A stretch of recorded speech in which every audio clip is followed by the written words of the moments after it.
rolling. Alright, you ready? Mm-hmm. Right here at me, just pretend that's not even there. I ask everybody to do this at the beginning of every interview. I just want you to say and spell your name for me. Mikeyy Mooney. Mikeyy Mooney. So far, so good, right? Yes. How old are you, Mikey? I'm 17. The first question I have for you is fill in the blank, okay? What I did was blank, blank, and blank. And you fill in whatever words you think are appropriate to use for what you did. What I did was wrong. Well, no.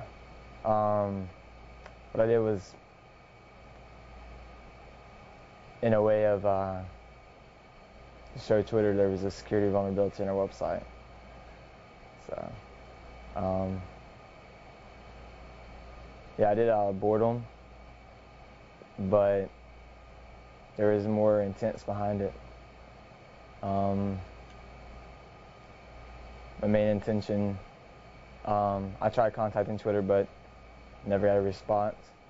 So I moved on through a more, I guess you would say, gray hat,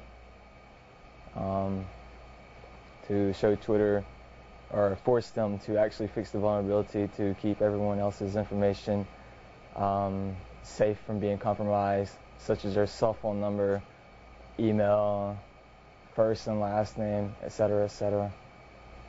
So you think what you did, in a way, is kind of doing Twitter a favor? Yes, sir.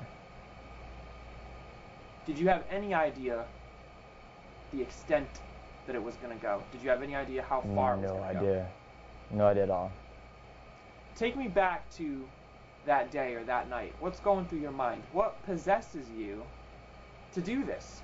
Well, I was working on my website, stockdaily.com, and I was looking around on Twitter's code, just playing around, and I usually do this on every website, try to see if they have a vulnerability, just to notice how well advanced they are in actual security, no matter how big they are or not.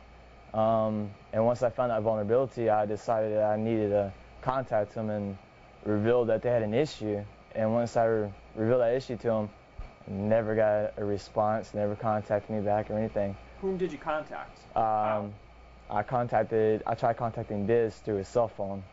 Who's that? He is the co-owner of Twitter, and I left him a voicemail and nothing. I want to segue into voicemails and telephones because I read in some articles that Mikeyy Mooney is 17 years old from Brooklyn, New York. I want you to explain that. The reason they say I'm in Brooklyn, New York, because whenever they called me, I used a number that said I was in Brooklyn, New York, but it wasn't. So whenever they called me, it just forwarded to a phone that they thought it was in Brooklyn, New York. Why do that? Mainly for security reasons, so I wouldn't be tracked down. I really wasn't scared. It was just a thought to do that. So after I noticed I was getting publicity, interviews and stuff, I didn't want people to start calling my house phone and knowing where I actually lived. So I wasn't really afraid of actually being tracked down by the FBI or police. I was just from annoyance. Who was the first media organization to reach out to you? Or when did you, actually let me back up a second there, Mikey. When did you publicly take credit for being the author of The Worm, and how did you do that? When B&O News, it was they were the first company that contacted me, and once they contacted me through email and asked if they could call me. And when they called me, I gave them that New York number, and once they called me, I told them, they asked if I didn't do it, then who did it and why did they do it. I had nothing to say, so I just blatantly said, okay, I did it, and I created The Worm, and it went on from there. They wrote an article about it and everything.